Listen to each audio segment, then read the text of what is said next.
Bom, meus amigos, vamos começar agora de fato, então, o nosso mini curso, uma introdução à física moderna. Vamos fazer uma viagem no tempo pela física para entendermos o surgimento da física moderna. Primeiro, vamos começar com essa frase do Lord Kelvin, o William Thomson, que desenvolveu a escala Kelvin de temperatura. Não há nada de novo a ser descoberto na física agora, tudo que nos resta é uma medição cada vez mais precisa. Ele falou isso em meados de 1860. E essa frase remete muito ao status, à situação que a física se encontrava no século XIX, que praticamente tudo já estava bem estabelecido e grande parte dos fenômenos já eram descritos pela física clássica. Mas a gente vai ver nesse vídeo e ao longo do nosso mini curso que o Lord Kelvin estava completamente errado. Tudo bem? Vamos começar então com o começo da física, os primórdios da física. A física começa, assim como todas as ciências, na filosofia grega. Por quê? Na filosofia grega que a gente tem o início do raciocínio, do início das pessoas começarem a pensar e refletir sobre diversos assuntos. Um dos pais da física é o Aristóteles, porque ele desenvolveu algo extremamente importante, que chama o empirismo dentro da filosofia, que é basicamente o seguinte: o conhecimento ele é dividido em duas partes. Primeiro, a gente coleta dados com os sentidos do nosso corpo, e depois a gente processa esses dados pelo nosso intelecto, ou seja, a experiência, os sentidos, é algo extremamente importante para o conhecimento, ok? E a física é exatamente isso. A gente desenvolve um modelo matemático, mas para saber se esse modelo, se essa teoria física está certa, a gente precisa fazer experimentos para ver se estão de acordo com a teoria, tudo bem? Então, Aristóteles, que é dessa imagem do meio, o famoso quadro Escola de Atenas, é o de azul com a mão apontada para baixo. Temos Leucipo e Demócrito também, que vieram antes de Aristóteles, porque eles eram filósofos pré-socráticos, E eles estavam atrás de entender do que era feito a matéria. E eles chegaram na ideia de átomo, que seria essa menor parte de que tudo é feito, tudo bem? E então tudo na matéria é feito de átomos, que é a menor parte da matéria, a parte fundamental da matéria. E esse nome átomo vem da ideia que eles achavam que ele era indivisível. A é um prefixo de negação e tomo é divisão. E temos Eratóstenes também calculando o raio da Terra. Tudo bem? Há mais de 2000 anos atrás, e chegou num resultado fantástico e muito próximo do resultado que a gente tem hoje, utilizando apenas geometria e sombras. Então, algo extremamente revolucionário. Tudo bem? Por mais que a primeira base da física tenha se consolidado na filosofia grega, o nascimento da física se dá no século XVII, quando os pensadores e físicos da época enxergam que a física se expressa através da matemática. Ou seja, a matemática, como a física, é a ciência que estuda a natureza e a física se expressa através da matemática, então a matemática é a linguagem da natureza, tudo bem? Tanto é que Galileu fala que a matemática é a linguagem na qual Deus escreveu o universo e foi ele que observou a importância da matemática para descrever os fenômenos físicos. Ele é considerado, então, o pai da física, ok? Vou colocar aqui alguns estudos de Galileu. Ele relacionou o comprimento de um pêndulo com o seu período.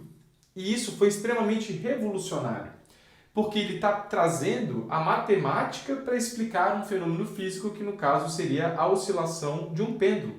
E a partir disso, a gente teve uma revolução tecnológica enorme.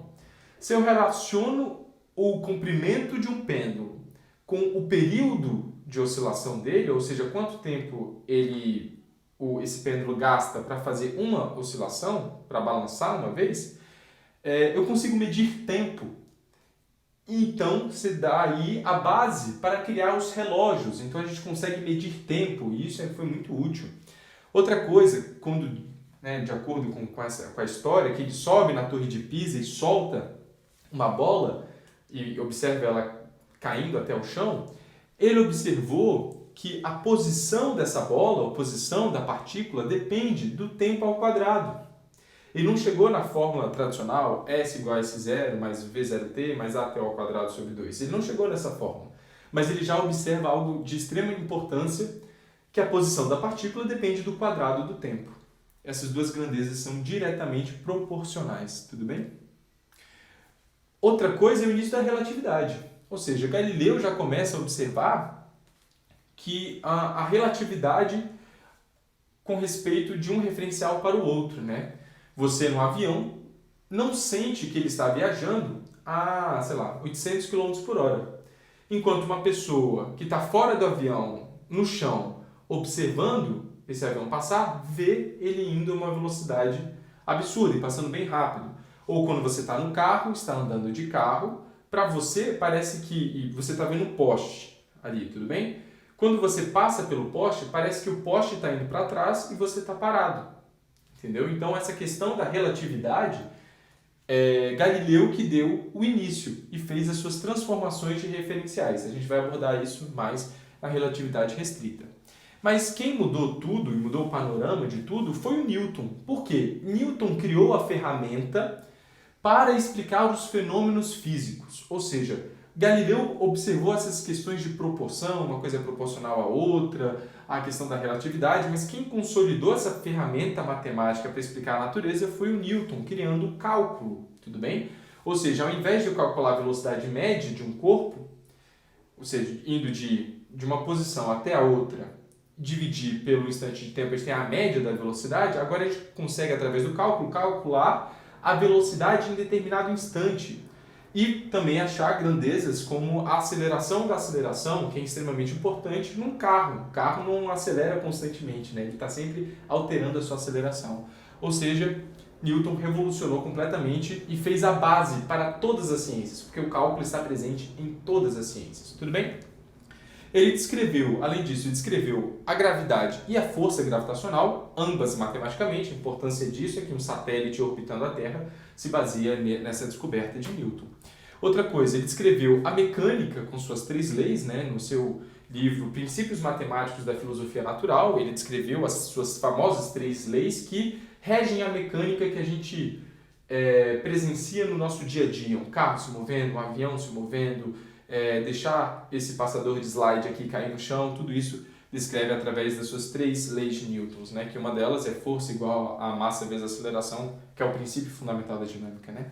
E no começo do século XVIII, ele desenvolve uma teoria corpuscular da luz, ou seja, a luz para ele era feita de partículas, de corpúsculos, a partir da refração da luz branca por um prisma em 7 cores, né? Aquela capa famosa do Pink Floyd. E outro nome que não é muito falado, mas é muito importante, você estuda ele no seu 2º ano do ensino médio, que é o Christian Huygens, um físico holandês, que vai atrás da descrição da luz e ele descreve a luz como uma onda através de fenômenos de reflexão, difração e refração, né? Vamos dar um pulo para o século XIX, em que grande parte dos fenômenos já estavam sendo descritos pela física daquela época. Não é à toa que o Kelvin faz aquela frase extremamente marcante dele. Para os físicos naquela época, todos os fenômenos já estavam sendo descritos pela física atual, né? Pela física atual, no caso do século XIX. Então, você tinha o Young, que era um médico e cientista, um médico e físico inglês, e o Fresnel, um francês, cientista, um engenheiro e físico, confirmam e consolidam a teoria ondulatória da luz, ou seja, através do experimento da dupla fenda de Young e Fresnel, também estudando a difração da luz, eles confirmam a teoria ondulatória, ou seja, ponto para o Huygens.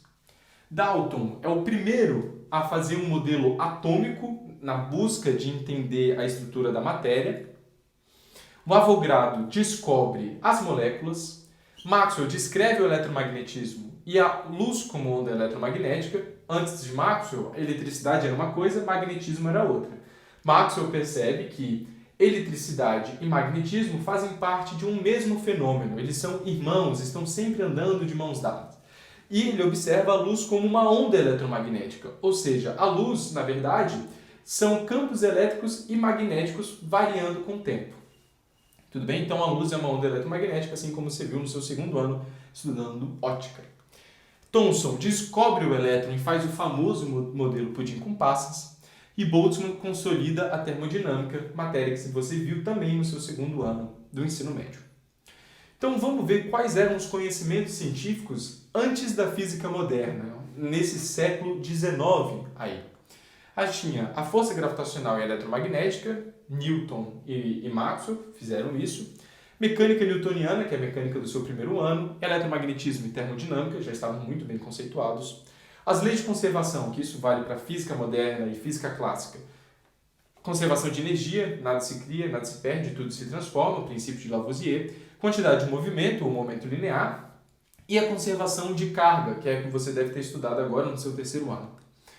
Só que, em um período de 2 anos, a física ia sofrer uma revolução por certos fenômenos que não estavam sendo descritos da maneira correta através da física. Da física daquela época. Então, temos a catástrofe do ultravioleta, que é basicamente estudando a emissão e absorção de energia de um corpo negro, que é um corpo que absorve toda a radiação térmica que é incidente nele. Tudo bem, a gente vai estudar isso daqui a pouco. Problema do efeito fotoelétrico, uma chapa metálica com uma luz incidente nessa placa, e você observa a ejeção de elétrons. A física clássica não conseguia explicar o porquê certas características dessa emissão de elétrons, o problema do efeito fotoelétrico, a gente vai estudar aqui também. As transformações de Galileu não batem com as equações de Maxwell, ou seja, as transformações de Galileu não funcionam para velocidades muito altas. A estrutura da matéria, por mais que Thomson e Dalton tivessem feito os modelos atômicos, não dava para explicar a estrutura da matéria corretamente com esses 2 modelos. Os raios-x, que eram radiações que eles não sabiam as características, não sabiam descrevê-la corretamente, não é que vem o X aí. E a radioatividade, que a gente vai estudar também. E outro problema era a órbita de Mercúrio, mas a gente não vai estudar a solução desse problema. Só para vocês terem uma noção, a curva em vermelho isso aqui é para a catástrofe do ultravioleta, né? A curva em vermelho representa o resultado teórico, ou seja, matematicamente, com a teoria que eles tinham naquela época, e o gráfico em azul representa o que eles coletaram experimentalmente, ou seja, o que eles observavam que estava acontecendo na prática. Uma divergência muito grande, né? Bom, finalmente, o nascimento da física moderna, no começo ali, final do século XIX, começo do século XX. Bom, o Planck é o responsável por resolver a catástrofe do ultravioleta, quantizando a energia. A gente vai falar sobre isso. Einstein resolve, na verdade, 3 desses problemas. Eu coloquei 2 porque a gente vai estudar somente 2, tudo bem? Mas ele resolve o efeito fotoelétrico, o problema das transformações de Galileu a velocidades muito altas, e ele resolve também o problema da órbita de Mercúrio, tudo bem?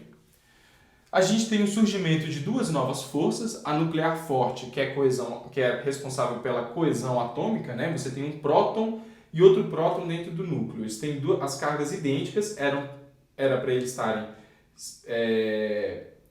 sofrendo uma força de repulsão muito grande, ou seja, não era para eles ficarem juntos, mas eles ficam juntos, ou seja, tem uma força nuclear forte ali, tudo bem? A força nuclear fraca é responsável pelo decaimento beta, que é um decaimento radioativo que a gente vai estudar aqui também. E nós temos Schrödinger, Heisenberg e Bohr desenvolvendo a mecânica quântica, que é basicamente feita para entender as partículas subatômicas e como elas funcionam, o movimento delas, tudo bem? E também tentar explicar a estrutura da matéria, não é que Schrödinger vem desenvolver um modelo atômico que a gente não vai estudar aqui. Então é isso, meus amigos. A física moderna surge, basicamente, em algumas situações que a física clássica não suporta, tudo bem? Quais são essas situações? Massas muito grandes e acelerações muito grandes, entra a relatividade geral para explicar. Quando você reduz muito o tamanho e vai para a parte subatômica, a mecânica quântica vai explicar. Quando você aumenta muito a velocidade, a relatividade restrita vai explicar. E, bom, é basicamente isso, né? Ah, sim, e os fenômenos do dia a dia, do cotidiano, o carro andando, o avião passando, a física clássica vai ser responsável por explicar, que é a física que estava ali consolidada no século XVIII. No século XIX, perdão. Meus amigos, muito obrigado pela atenção de vocês e eu volto para o próximo vídeo para a gente conversar um pouco sobre relatividade restrita. Muito obrigado pela sua atenção e bons estudos.